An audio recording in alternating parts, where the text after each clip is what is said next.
wabarakatuh. Terima kasih Bu Yuni, Bu Eni, saya diberi kesempatan untuk meng-share tentang materi yang saya dapat dari guru penggerak. Di sini kita belajar bersama-sama, nggih. Ini kita akan membahas tentang budaya positif, nggih. Budaya positif. Jadi untuk terbentuknya budaya positif di lembaga kita ada beberapa cara. Nah, ini ada cara-cara belakangnya. Yang pertama, dengan menumbuhkan disiplin positif. Kemudian selain itu, ya, memahami motivasi perilaku manusia. Kemudian cara yang ketiga, kita bisa membuat suatu keyakinan kelas atau sekolah. Dan cara yang berikutnya yaitu kita sebagai guru bisa memilih posisi kontrol yang tepat untuk menangani masalah yang ada pada anak dan menerapkan segitiga restitusi, yaitu ini cara atau strategi yang bisa kita lakukan dalam menangani masalah anak. Jadi ada 3 tindakan yang akan kita pelajari hari ini. Nah, kalau yang belakang ini adalah kebutuhan dasar manusia. Jadi kita semua, termasuk kita sebagai pendidik, itu punya kebutuhan dasar, yaitu ada 5 ini: bertahan hidup, kasih sayang dan rasa diterima, kebebasan, kesenangan, dan penguasaan. Jadi kalau ada masalah yang tidak dianggap pada umumnya, berarti ada kebutuhan dasar manusia yang belum terpenuhi, ya. Dan ini yang bisa kita cari atau identifikasi dan bisa kita temukan solusinya. Untuk yang pertama tadi yaitu disiplin positif. Disiplin positif ini cara menerapkan untuk anak-anak bisa bertanggung jawab melalui motivasi internalnya. Jadi anak-anak itu untuk melakukan disiplin positif yang ada di sekolah atau di kelas, yaitu tidak dengan terpaksa. Jadi muncul dari kesadarannya, dari motivasi internalnya. Kemudian untuk motivasi perilaku manusia. Jadi setiap murid atau kita saat melakukan sesuatu, mungkin mengerjakan PR atau berani maju ke depan, itu ada 3 motivasi. Yang satu untuk menghindari ketidaknyamanan atau hukuman. Jadi misalnya seorang anak itu mengerjakan PR, ada motivasi yang seperti ini. Jadi saya mengerjakan PR karena saya tidak mau dihukum. Kemudian yang kedua, untuk mendapatkan imbalan atau penghargaan dari orang lain. Jadi misalnya kalau ada anak yang mau maju ke depan, nanti dikasih hadiah. Berarti motivasinya dia ini agar mendapat hadiah. Untuk yang ketiga, motivasi perilaku manusia yaitu untuk menjadi orang yang mereka inginkan dan menghargai diri sendiri dengan nilai-nilai yang mereka percaya. Jadi misal ada anak yang berangkat selalu tepat waktu, bukan karena paksaan, bukan karena ingin mendapat imbalan, atau bukan karena takut mendapat hukuman, berarti mereka memiliki motivasi menghargai diri sendiri dan nilai-nilai yang mereka percaya. Jadi motivasinya juga muncul dari motivasi intrinsik mereka, dari dalam diri mereka, seperti disiplin positif tadi. Kemudian membuat keyakinan kelas atau sekolah. Jadi untuk menciptakan budaya positif di kelas atau sekolah kita harus punya peraturan, yang mana peraturan itu nanti kita buat suatu kesepakatan atau keyakinan kelas, ya. Bedanya peraturan sama keyakinan atau kesepakatan adalah dalam pembuatan kalimatnya lebih positif. Jadi seperti misalnya kita membuat peraturan jangan terlambat, tidak boleh terlambat. Jadi kita buat keyakinan kelas datang tepat waktu. Apalagi Bu, keyakinan kelas yang bisa kita buat selain datang tepat waktu, kalau di dalam kelas ya, datang tepat waktu, mengembalikan mainan ke tempatnya, kemudian bersikap tenang, sopan, jujur, sayang sama teman. ya menyayangi teman, ya itu juga termasuk keyakinan kelas yang mana keyakinan ini kita buat secara bersama-sama bersama murid. Jadi kita yang buat dan untuk kita terapkan bersama-sama. Kemudian di sini ada posisi kontrol seorang guru dalam menyelesaikan masalah muridnya. Yang pertama dengan menghukum, yang kedua membuat orang merasa bersalah, kemudian sebagai teman, dan ada sebagai pemantau, kemudian ada sebagai manajer. Jadi kelima ini yang paling baik adalah sebagai manajer. Kalau sebagai penghukum dan pembuat orang merasa bersalah, ini menunjukkan identitas gagal pada anak. Jadi kita juga tidak bisa membuat masalah itu jadi lebih baik. Yang ada malah anak bisa berontak juga, ya takut, terus mentalnya juga terganggu. Kemudian orang merasa bersalah ini juga akan membuat anak itu semakin tidak, merasa dirinya tidak berharga. Misalnya ada anak yang tidak memperhatikan guru dalam mengajar, dan guru itu berkata kepada anak, "Mas Zio, kamu nggak kasihan tak sama bu guru udah capek-capek ngajar, kamu nggak memperhatikan." Berarti dia menerapkan posisi kontrol, merasa anak bersalah. Untuk teman itu biasanya dengan kata-kata, ciri kata-kata, "Ayolah bantu bu guru." Jadi kata-katanya lebih seperti teman. Ini masih lumayan, maksudnya masih menunjukkan identitas kesuksesan anak, cuman kurang maksimal.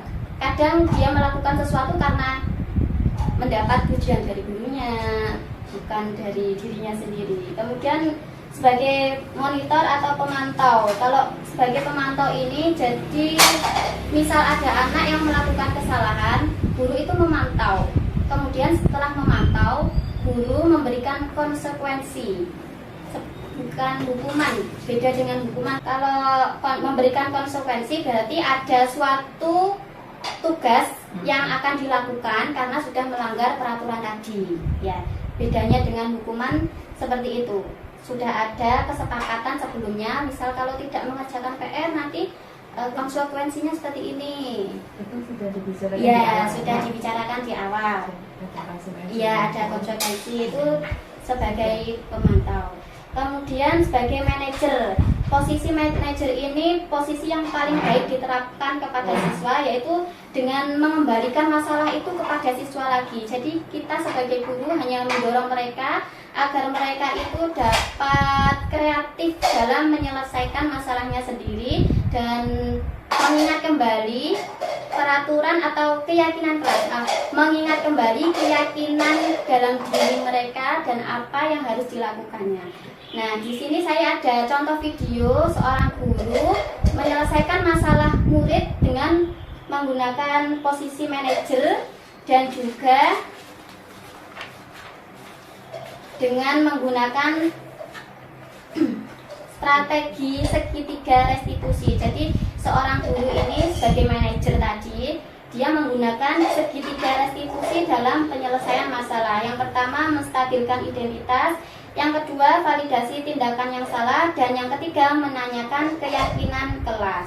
Ya, video ini contoh penanganan masalah menggunakan posisi kontrol manajer dan segitiga restitusi.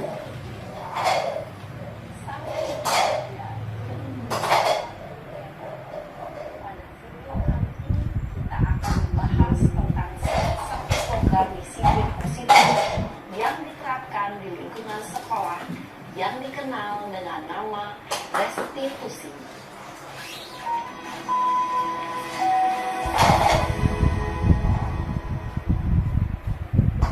Restitusi dikembangkan oleh pakar pendidikan Diane Gosson, berlandaskan pada teori kontrol Dr. William Glaser.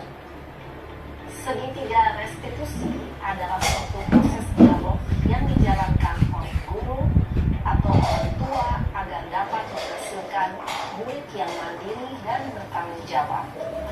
Pada saat guru di posisi manajer, aspek yang dikembangkan pada murid adalah motivasi intrinsik, sehingga penanaman nilai-nilai kebajikan dapat tumbuh dan berkembang menjadi suatu kebiasaan positif yang akhirnya membentuk karakter murid. Proses dialog ini terdiri dari 3 langkah yang digambarkan pada ketiga sisi pada segitiga restitusi. Sisi pertama adalah menstabilkan identitas. Sisi yang kedua adalah validasi tindakan yang salah. Dan sisi yang ketiga adalah menanyakan keyakinan. Ibu dan Bapak guru, berikut ini akan ditunjukkan bagaimana seorang guru berada dalam posisi manajer menggunakan penerapan segitiga restitusi.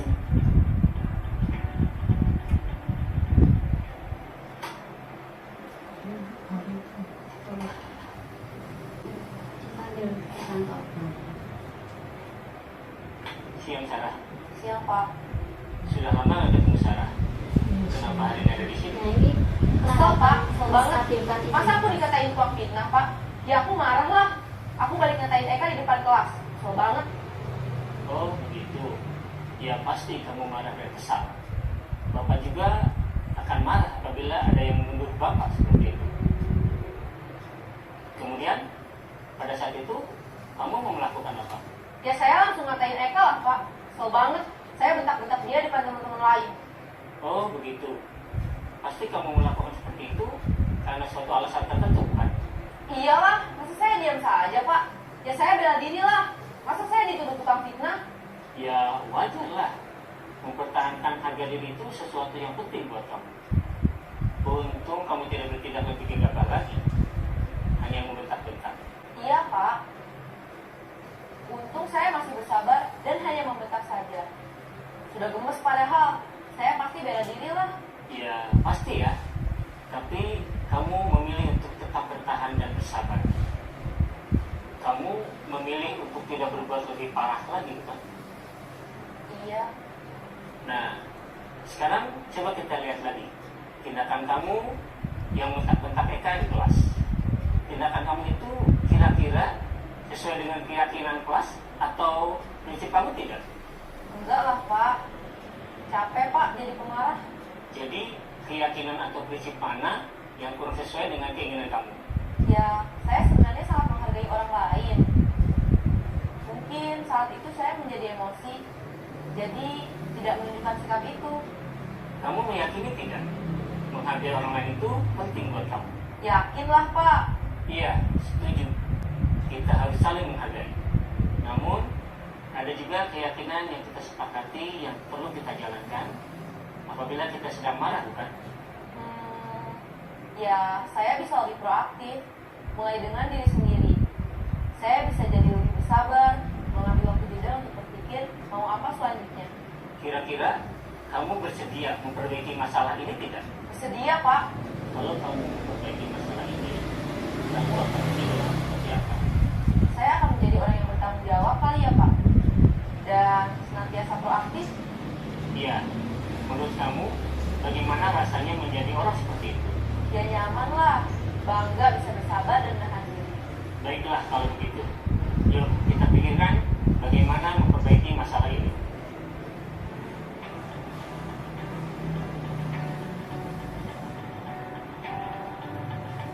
Ibu dan Bapak guru hebat. Baru saja kita menyaksikan contoh bagaimana seorang guru berada dalam posisi manajer menggunakan penerapan segitiga restitusi. Mari kita bahas satu persatu. Pada sisi pertama, menstabilkan identitas berdasarkan pada prinsip bahwa membuat kesalahan adalah bagian dari proses pembelajaran. Sisi pertama dari segitiga ini berperan menggeser identitas murid dari identitas gagal ke identitas sukses. Murid yang sedang bertingkah laku yang tidak pantas atau menarik diri saat itu sedang mengalami identitas gagal. Bila kita mengkritiknya, maka posisinya tidak akan berubah. Kita bisa mengajukan pernyataan-pernyataan ini. 1. membuat kesalahan sesuatu yang wajar. 2. Manusia tidak ada yang sempurna. 3. Kita bisa memperbaiki masalah ini. 4. Saya tidak menanyakan kesalahannya. Saya lebih fokus bagaimana memperbaiki masalah ini. 5. Apakah saat ini kamu tengah menjadi orang yang baik untuk dirimu sendiri? Pada sisi kedua, validasi tindakan yang salah berlandaskan pada prinsip bahwa setiap perilaku berupaya memenuhi suatu kebutuhan tertentu. Guru yang telah memahami teori kontrol akan bergeser dari pemikiran stimulus respon menjadi proaktif dan mencoba untuk mengenali tujuan dari perilaku murid, mengenali dan mengakui kebutuhan murid ini dapat memperbaiki hubungan dengan murid tersebut. Pernyataan atau pertanyaan bisa disampaikan dengan nada suara tidak menghakimi atau memojokkan, sehingga dapat mengembalikan murid pada posisi positif. 1. Kamu bisa saja bertindak lebih gegabah lagi dari ini. 2. Kamu bukan melakukannya tanpa suatu alasan tertentu. 3. Kamu melakukannya karena mempertahankan sesuatu yang penting bagimu. 4. Mungkin kamu bisa mempelajari suatu perilaku baru yang lebih efektif. Bersediakah kamu mempelajarinya? Selanjutnya, kita akan simak sisi terakhir, yaitu menanyakan keyakinan. Teori kontrol menyatakan bahwa pada dasarnya kita termotivasi secara intrinsik. Pada saat perilaku yang salah telah divalidasi dan identitas sukses telah stabil, maka murid telah siap mengaitkan keyakinan-keyakinannya dengan tindakannya yang salah, dan pemikirannya telah bergeser ingin menjadi orang yang dituju. Pertanyaan-pertanyaan ini dapat mengaitkan keyakinan-keyakinan yang dianut murid. 1. Sebagai keluarga atau kelas, apa yang kita yakini? 2. Nilai-nilai apa yang telah kita sepakati? 3. Seperti apa gambaran sebuah kelas yang ideal bagi kami? 4. Kamu ingin menjadi orang seperti apa?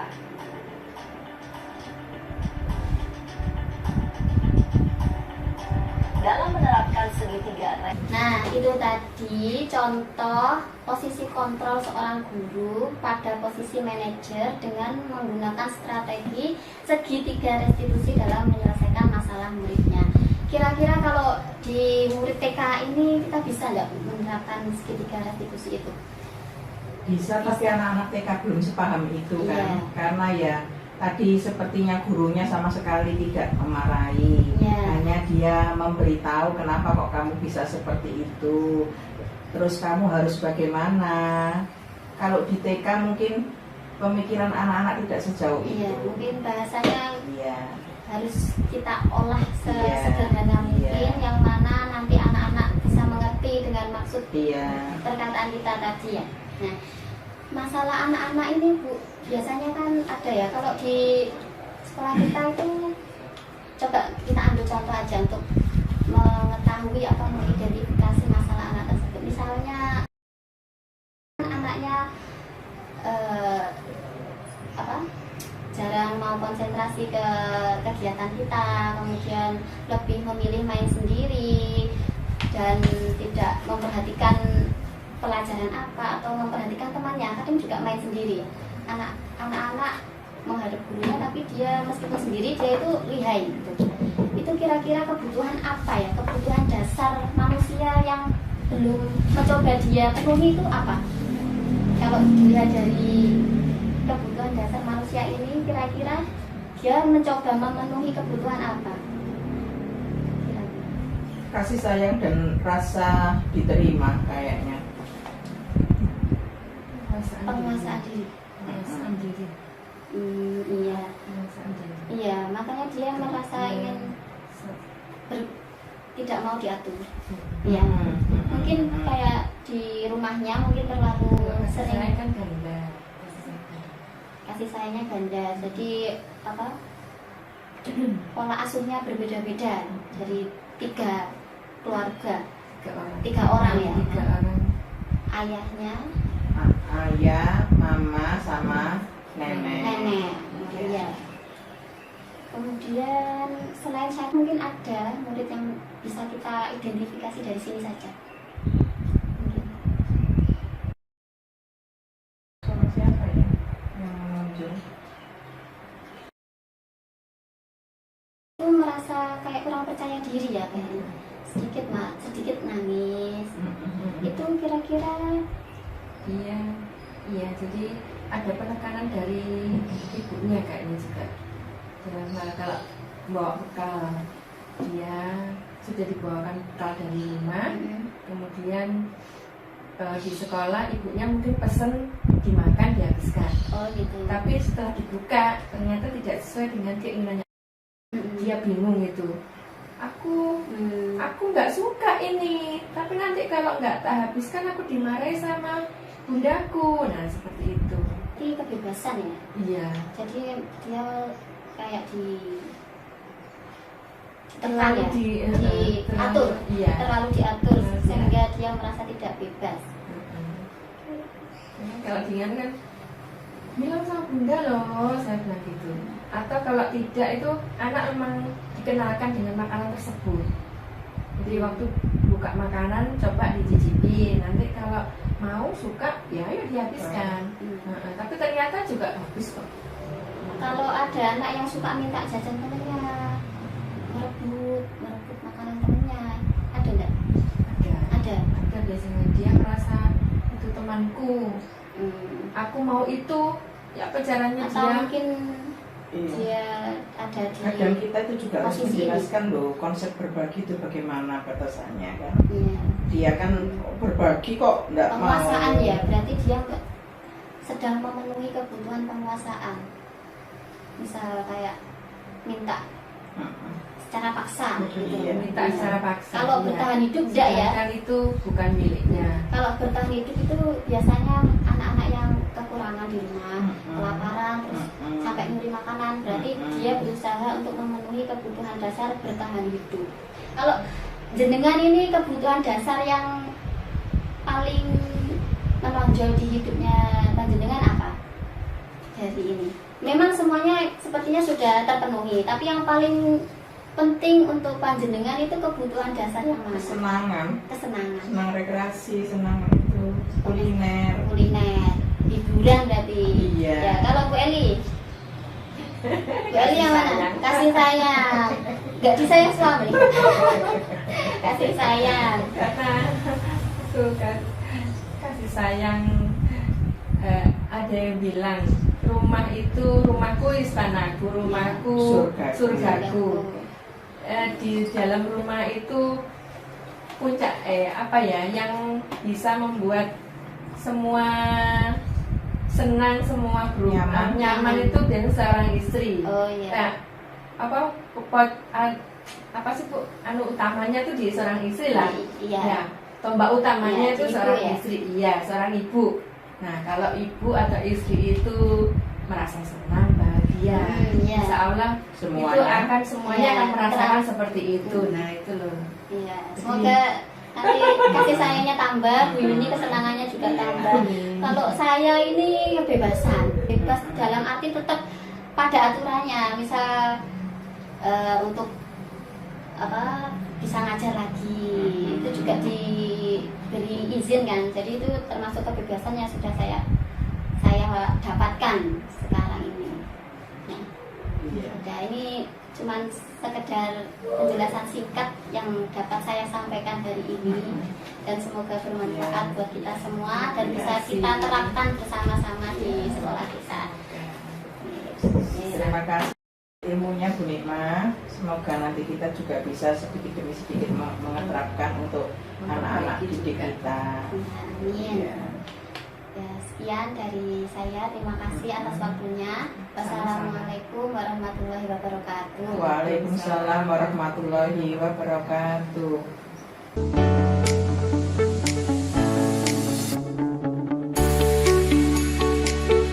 Teman-teman, siapa yang mau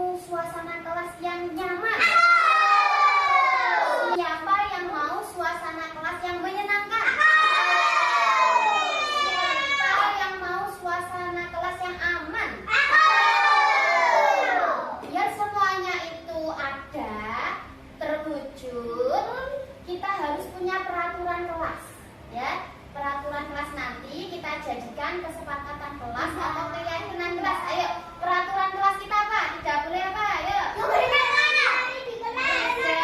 boleh nakal. Tidak boleh lari-lari. Gak boleh nyubit temennya. Gak boleh mukul temennya. Ada lagi. Kalau mau ke kamar mandi izin dulu. Berarti kalau mau ke kamar mandi harus izin dulu.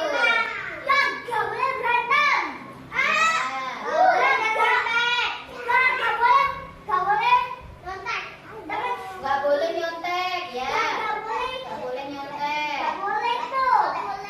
Gak boleh bully temennya. Ada lagi Mas Arno. Gak boleh.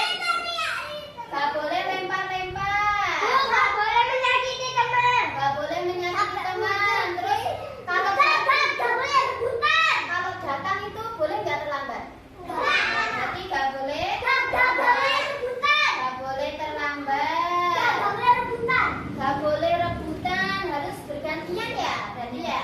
Gak boleh rebutan.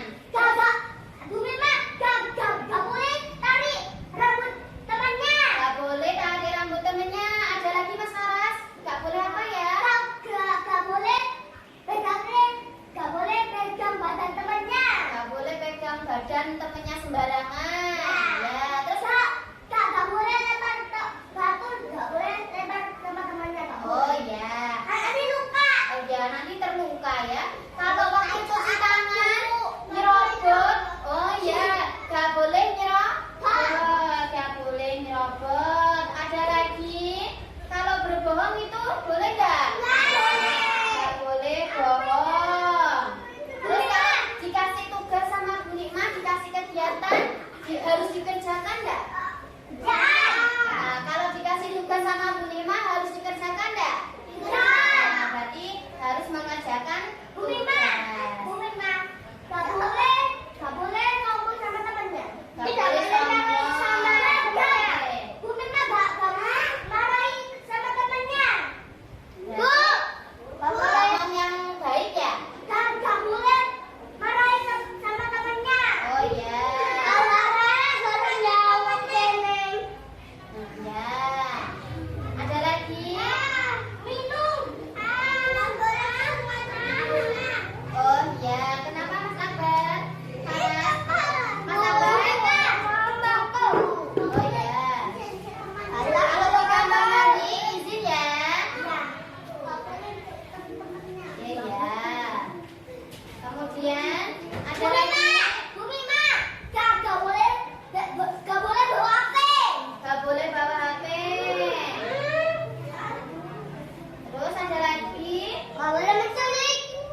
Putri mencubit Mbak Arnel? Soalnya teman-teman gak boleh main sama aku. Oh begitu. Wajarlah kalau Mbak Putri marah. Pasti Mbak Putri juga ingin kan main sama-sama dengan teman-teman. Tadi Mbak Arnel diapain sama Mbak Putri? Dicubit. Sekarang kita pikirkan, apakah tindakan Mbak Putri dengan mencubit Mbak Arnel itu sesuai dengan keyakinan kelas kita? Tidak. Menurut kamu, keyakinan kelas apa yang sudah dilanggar sama Mbak Putri?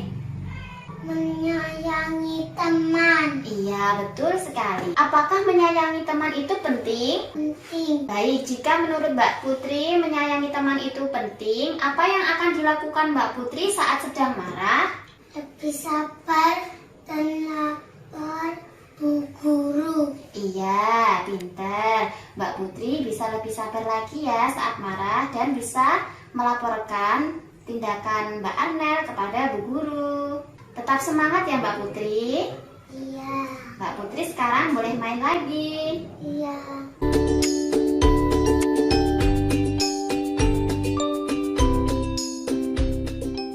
Mbak Putri, tadi Mbak Putri datang sekolah terlambat ya? Iya. Menurut Mbak Putri sudah berapa kali datang terlambat ke sekolah? 5 kali. Sering terlambat itu suatu kesalahan bukan? Iya. Baik Mbak Putri, semua orang itu pasti memiliki kesalahan. Dan kita bisa belajar dari kesalahan itu dan memperbaikinya. Setuju, Bu. Sekarang mari kita cari solusinya bersama ya. Iya. Mbak Putri sering datang terlambat, pasti ada alasannya ya? Iya. Kira-kira kenapa Mbak Putri sering datang terlambat? Apa alasannya? Soalnya main HP sampai malam. Oh, Mbak Putri sering main HP sampai malam. Iya. Oh ya, main HP itu memang menyenangkan Mbak Putri, menghibur. Tapi jika berlebihan, apa itu baik? Tidak. Mbak Putri tahu keyakinan kelas yang sudah disepakati? Iya. Kalau datang terlambat ke sekolah, apakah sesuai dengan keyakinan kelas kita? Tidak. Menurut Mbak Putri, keyakinan kelas apa yang sudah dilanggar? Disiplin. Menurut Mbak Putri, disiplin itu penting apa tidak? Penting. Betul sekali, disiplin itu penting agar Mbak Putri bisa datang tepat waktu dan mengikuti hafalan surat-surat pendek Al-Quran di jam pembelajaran yang pertama. Jadinya Mbak Putri bisa lebih lancar hafalannya. Betul Mbak Putri?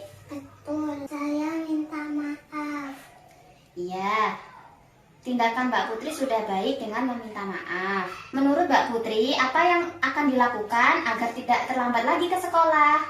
Tidur lebih cepat dan tidak sering main HP. Iya, pinter. Baik, Mbak Putri sudah menemukan solusinya. Nanti Bu Guru juga akan bekerja sama dengan orang tua Mbak Putri, biar Mbak Putri tidak terlambat lagi ke sekolah. Sekarang, Mbak Putri boleh main lagi ya.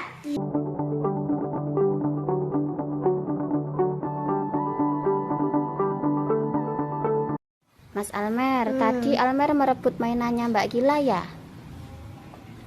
Kenapa Mas Almer merebut mainannya Mbak Gila? Tadi Sakila marah-marah sama aku. Oh, Sakila marah-marah sama Mas Almer, terus Mas Almer ganti merebut mainannya Gila. Kenapa kok Mbak Sakila marah sama Almer? Tadi aku bawa Hello Kitty. Oh ya, Hello Kitty yang biasanya dimainkan sama Mbak Sakila ya? Oke. Pasti Mas Almer melakukan itu karena kesal kan sama Mbak Gila. Akhirnya merebut mainannya Mbak Gila. Iya. Nah, terus aku bang teman-temanku harus ambil Hello Kitty-nya taruh atas supaya gak ambil. Oh gitu. Terus yang dilakukan Mas Almer itu sesuai dengan kesepakatan kelas kita ndak? Enggak. Kesepakatan kelas apa yang sudah dilanggar sama Mas Almer? Harus sayang sama temennya. Harus sayang sama temennya itu penting nggak, Mer? Penting. Penting. Nah, terus apa yang akan dilakukan Mas Almer untuk memperbaiki tindakannya Mas Almer tadi? Aku lebih sabar. Sabar aja Bu Nikma. Ya, Mas Almer bisa langsung bilang sama Bu Nikma aja ya. Ya. Oke. Tadi aku ambil Hello Kitty-nya, terus aku taruh Atta. Terus Atta temanku namanya Faras. Oh ya. Terus taruh atas lagi supaya Sakilanya gak bisa ambil Hello Kitty-nya, supaya gak main lagi. Oh ya, oke. Jadi mulai sekarang Mas Almer harus saling menyayangi temannya ya. Ya, oke.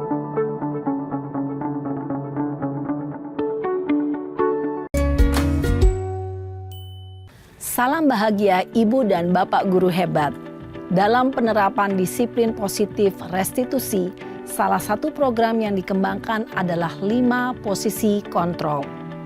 5 posisi kontrol dalam restitusi adalah proses perjalanan seorang pendidik agar dapat mengenali dirinya. Pada video kali ini, kita akan membahas tentang 5 posisi kontrol yang dikembangkan oleh Diane Goosen dan contoh penerapannya.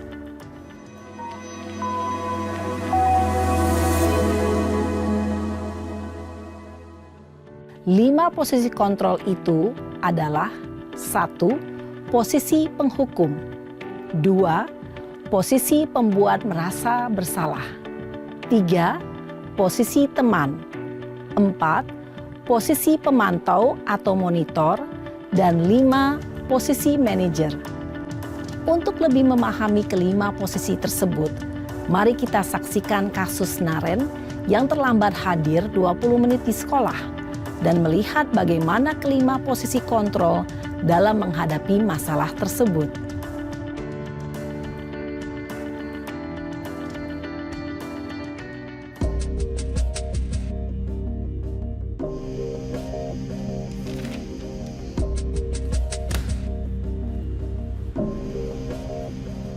Naren! Sini kamu! Selamat pagi, Bu. Selalu terlambat. Kamu deh, pasti terlambat. Maaf, Bu. Saya... Apa? Apa coba? Alasan kamu apa lagi? Kapan sih kamu tidak terlambat? Malas sekali ya kamu jadi anak. Saya... Dasar pemalas. Gak kapok-kapok sih kamu. Sudah berapa kali terlambat? Sana, kamu keliling lapangan basket 2 kali. Kenapa saya harus keliling lapangan basket, Bu? Kenapa? Kamu mau lawan ibu? Berani-beraninya jawab. Sudah terlambat, masih berani jawab pula. Sekarang, keliling lapangan basket 5 kali sekalian. Biar kapok. Cepat, pergi sana ke lapangan basket. Posisi penghukum biasanya berbicara dengan nada tinggi, menghardik, menunjuk-nunjuk, menyakiti, dan menyindir. Hukuman bisa berupa fisik maupun psikis. Ibu dan bapak guru hebat, dampak yang terjadi pada murid ketika guru berada pada posisi penghukum adalah murid cenderung akan memberontak, bahkan menyimpan dendam.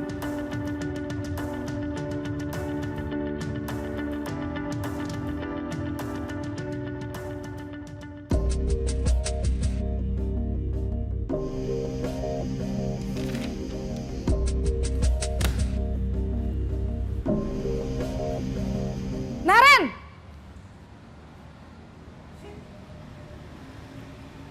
Selamat pagi, Bu. Naren. Kamu kenapa terlambat lagi, nak? Ya Tuhan, Naren. Kamu senang ya bikin ibu susah ya? Kalau kamu terlambat lagi, nanti ibu yang ditegur bapak kepala sekolah, nak. Disangka ibu tidak bisa membina kamu. Duh, gimana ini?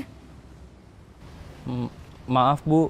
Duh, Gusti Naren. Kamu suka ya kalau ibu ditegur bapak kepala sekolah? Terus, sekarang ibu harus tulis apa ini di buku absen? Ini kamu sudah sering terlambat loh. Ibu harus apa coba? Maaf, Bu. Maaf sekali. Ya sudah, Lain kali jangan bikin ibu susah lagi ya nak ya. Ibu tidak akan kuat lagi kalau kamu begini terus. Bisa jantungan kalau ibu ditegur bapak kepala sekolah. Sana cepat ke kelas. Maaf ya Bu, maaf sekali. Posisi pembuat rasa bersalah berbicara dengan nada tenang, cenderung lembut. Namun kata-kata yang diutarakan membuat murid merasa menjadi orang yang gagal. Memandang buruk dirinya sendiri, merasa tidak berharga, dan tidak sanggup membahagiakan orang lain.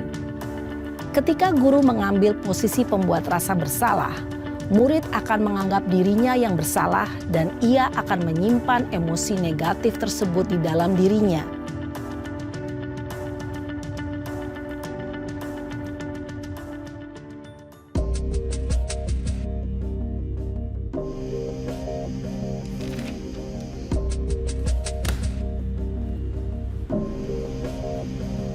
Naren!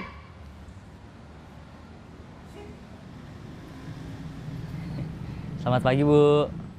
Wah, sudah jam berapa ini nak? Terlambat lagi ya sayang. Iya Bu, habis ibu saya lupa bangunkan saya Bu. Kamu malah menyalahkan ibu kamu. Kamu bukannya anak yang larinya paling kenceng. Kok terlambat sih? Iya Bu, saya memang terlambat bangun tadi. Jadi biarpun saya lari kencang, tetap gak kekejar Bu. Ya sudah sana, nanti lain kali larinya lebih kenceng lagi ya. Biar gak terlambat lagi. Bikin seneng ibu, demi ibu. Bisa kan? Bisa lah Bu. Ya sudah sana masuk kelas. Ibu beresin urusan absen kamu. Kamu ini ada-ada saja. Dalam posisi teman, guru berbicara dengan nada suara ramah, akrab, cenderung bersenda gurau untuk menjaga suasana tetap santai. Murid akan merasa senang, aman, dan akrab dengan guru. Identitas yang tercipta adalah identitas sukses atau berhasil. Namun, perlu diingat, karena ini masih dorongan eksternal, maka ada faktor ketergantungan dari murid kepada orang tertentu. Di sini, guru absennya, sehingga di lain waktu, murid bisa berperilaku baik, namun hanya kepada orang-orang tertentu saja.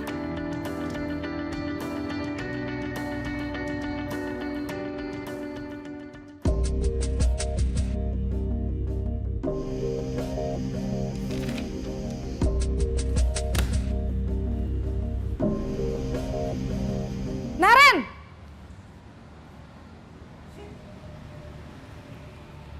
Selamat pagi Bu. Naren, apa peraturan sekolah kita tentang jam berapa kita harus masuk sekolah, nak? Kita harus di sekolah jam 7 Bu. Iya, betul. Sekarang sudah jam 7.20. Naren sudah tahu konsekuensinya jika terlambat hadir. Paham Bu. Saya harus tinggal kelas pas jam istirahat selama 20 menit. Iya, benar. Konsekuensinya demikian. Jadi nanti jam 9.30 pas istirahat, kamu harus tinggal di kelas, kerjakan tugas tambahan untuk ketertinggalan kamu, ya? Baik Bu. Posisi pemantau mengandalkan penghitungan atau data untuk mengontrol murid. Guru mengarahkan murid berdasarkan peraturan dan konsekuensi. Seorang pemantau menunjukkan bahasa tubuh dan ekspresi wajah yang datar dan cenderung formal.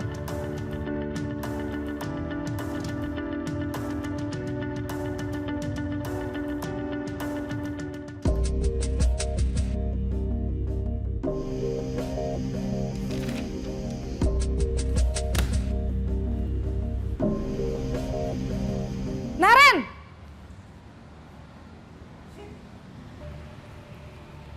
Selamat pagi Bu. Selamat pagi, Naren. Maaf Bu, saya terlambat. Iya, sekolah masuknya jam 7, sekarang sudah jam 7.20. Jadi sekarang bagaimana ini, Naren? Maaf Bu, saya lupa setel alarm saya semalam. Baiklah, menurut kamu, keyakinan sekolah yang mana yang perlu kamu tingkatkan? Menghargai diri sendiri dan orang lain mungkin ya Bu. Setuju. Jadi, apakah Naren meyakini prinsip saling menghormati tersebut? Iya Bu, saya meyakininya. Apakah Naren bersedia memperbaiki masalah keterlambatan ini? Bersedia Bu. Bagaimana kamu akan perbaiki masalah keterlambatan ini? Saya akan coba untuk tidak lupa menyetel alarm saya Bu. Baik, kalau Naren lupa menyetel alarm di rumah, ada orang yang kira-kira bisa bantu mengingatkan tidak? Ada Bu, kakak saya, Kak Ema. Ada lagi selain Kak Ema? Selain Kak Ema, ada ibu saya. Baik, jadi yang mengingatkan Naren adalah Kak Ema dan ibu kamu ya? Kira-kira akan mulai setel alarm kapan nih Naren?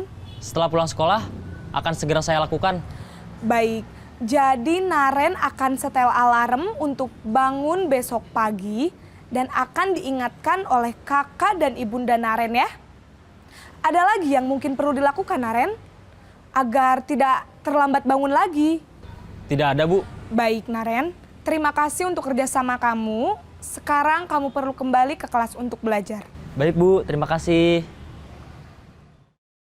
Posisi manajer adalah posisi kontrol yang disarankan untuk membimbing murid memiliki sikap disiplin yang positif, yaitu murid yang mandiri, bertanggung jawab, dan dapat memecahkan masalah. Tujuan dari posisi ini adalah agar murid dapat berefleksi atas tindakannya. Guru akan dengan tulus memberikan pertanyaan-pertanyaan bermakna, sehingga membuat murid dapat belajar dari kesalahannya dan mencari sebuah solusi untuk menyelesaikannya. Ibu dan bapak guru hebat, setelah mengamati adegan kelima posisi kontrol tadi, kira-kira posisi mana yang paling ideal? Posisi mana yang dapat menunjang motivasi intrinsik murid? Ya, tentu posisi manajer. Posisi ini memang posisi ideal yang ingin dituju setiap pendidik. Pada posisi inilah, guru dapat menerapkan disiplin positif yang berpihak pada murid, yang memerdekakan murid. Perjalanan seorang pendidik tentunya tidak mudah untuk sampai pada posisi seorang manajer. Namun, tujuan kita pasti, yaitu menciptakan murid-murid yang mandiri, merdeka, dan bertanggung jawab. Semoga penggambaran 5 posisi kontrol yang telah diperlihatkan ini dapat menjadi ajang refleksi bagi kita semua, agar dapat terus mengasah dan menerapkan disiplin positif yang memerdekakan murid. Mari terus berlatih dan bersemangat. Selamat menerapkan. Salam dan bahagia Ibu dan Bapak Guru hebat.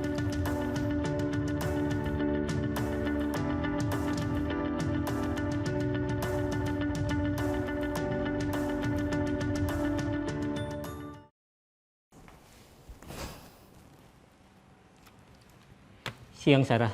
Siang, Pak. Sudah lama nggak ketemu Sarah. Kenapa hari ini ada di sini? Kesel, Pak. Kesel banget. Masa aku dikatain tukang fitnah, Pak? Ya aku marah lah. Aku balik ngatain Eka di depan kelas. Kesel banget. Oh, begitu. Ya pasti kamu marah dan kesal. Bapak juga akan marah apabila ada yang menuduh Bapak seperti itu. Kemudian, pada saat itu, kamu mau melakukan apa? Ya saya langsung ngatain Eka lah, Pak. Kesel banget. Saya bentak-bentak dia depan teman-teman lain. Oh, begitu. Pasti kamu melakukan seperti itu karena suatu alasan tertentu, bukan? Iyalah, masa saya diam saja, Pak? Ya saya bela diri lah. Masa saya dituduh tukang fitnah? Ya wajarlah. Mempertahankan harga diri itu sesuatu yang penting buat kamu. Untung kamu tidak bertindak lebih gegabah lagi. Hanya membentak-bentak. Iya, Pak. Untung saya masih bersabar dan hanya membentak saja. Sudah gemes padahal, saya pasti bela diri lah. Ya pasti ya, tapi kamu memilih untuk tetap bertahan dan bersabar. Kamu memilih untuk tidak berbuat lebih parah lagi, bukan? Iya. Nah, sekarang coba kita lihat lagi. Tindakan kamu yang bentak-bentak Eka di kelas. Tindakan kamu itu kira-kira sesuai dengan keyakinan kelas atau prinsip kamu tidak? Enggak lah, Pak. Capek, Pak, jadi pemarah. Jadi keyakinan atau prinsip mana yang kurang sesuai dengan keinginan kamu? Ya, saya sebenarnya sangat menghargai orang lain. Mungkin saat itu saya menjadi emosi, jadi tidak menunjukkan sikap itu. Kamu meyakini tidak?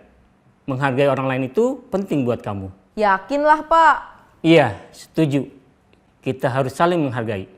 Namun, ada juga keyakinan yang kita sepakati yang perlu kita jalankan apabila kita sedang marah, bukan? Ya, saya bisa lebih proaktif, mulai dengan diri sendiri. Saya bisa jadi lebih bersabar, mengambil waktu jeda untuk berpikir mau apa selanjutnya. Kira-kira kamu bersedia memperbaiki masalah ini tidak? Bersedia, Pak. Kalau kamu memperbaiki masalah ini, kamu akan menjadi orang seperti apa? Saya akan menjadi orang yang bertanggung jawab kali ya, Pak. Dan senantiasa proaktif. Iya, menurut kamu bagaimana rasanya menjadi orang seperti itu? Ya nyaman lah, bangga bisa bersabar dan menahan diri. Baiklah kalau begitu. Yuk kita pikirkan bagaimana memperbaiki masalah ini.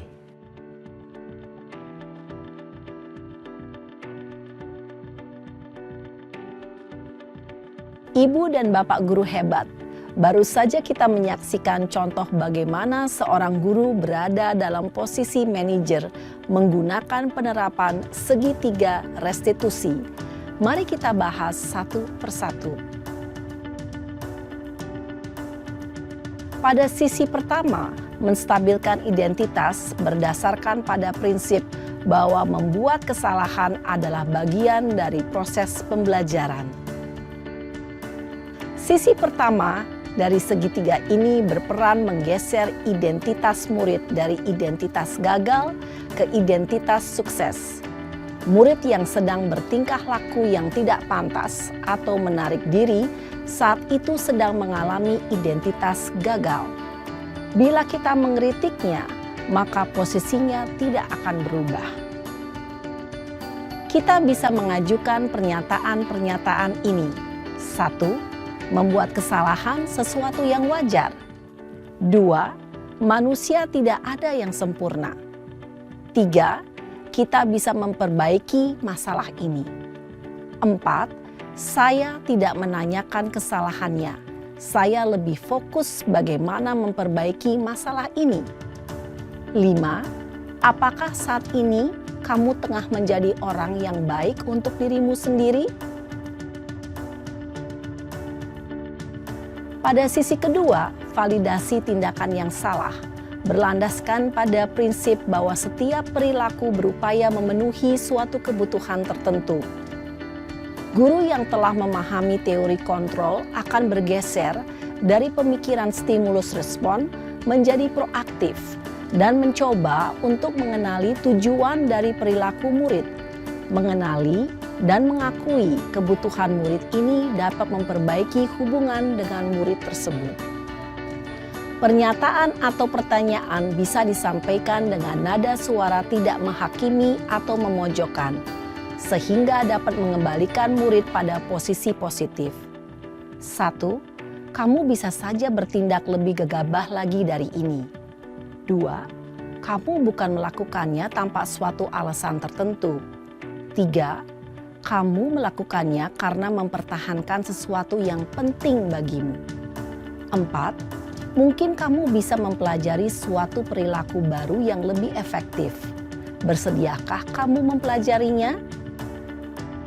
Selanjutnya, kita akan simak sisi terakhir, yaitu menanyakan keyakinan. Teori kontrol menyatakan bahwa pada dasarnya kita termotivasi secara intrinsik. Pada saat perilaku yang salah telah divalidasi dan identitas sukses telah stabil, maka murid telah siap mengaitkan keyakinan-keyakinannya dengan tindakannya yang salah dan pemikirannya telah bergeser ingin menjadi orang yang dituju. Pertanyaan-pertanyaan ini dapat mengaitkan keyakinan-keyakinan yang dianut murid. 1. Sebagai keluarga atau kelas, apa yang kita yakini? 2. Nilai-nilai apa yang telah kita sepakati? 3. Seperti apa gambaran sebuah kelas yang ideal bagi kamu? 4. Kamu ingin menjadi orang seperti apa?